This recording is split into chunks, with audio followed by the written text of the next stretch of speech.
ว่าวแล้วเอาว่าวว่าวนี่แหละสิถ่ายเอานี่ เขาก็มาเกลือ โอ้กี่เขาก็มาเขือ เป็นไก่ตั้งเบากันว่าวกัน แค่ร้ายเป็นใกล้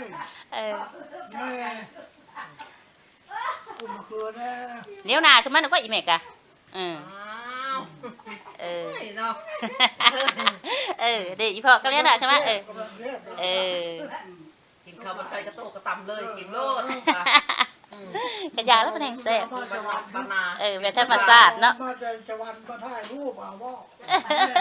ไว้เบิ่งเนาะไว้เบิ่งกล้องวิดีโอก็ไว้เบิ่งแล้วแม่งั้นมาอีกแม่ไปอนุรักษ์ไว้ลูกเอ้ยทำใบคู่ในมันจะยืนเป็นพ่อสมาตาหน้าทางบ้านเป็นผู้พ่อไงเด้อตัวนี้โชว์หน้าสาธุ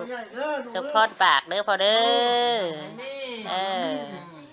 ใช่เจอทั้งหมดทางต้องหลังไปบ้านก็ทำเวลาก็ต้องให้บุได้เดินปันบุพระเดินมาชงเบิ่งไอ้พุ่นนะบ่าวไม่คุ้นเป็นลูกคำลูกคุ้นสาธุเด้อพอเด้อแป๊บบันนี้ทายใจเด้อวันนี้วันที่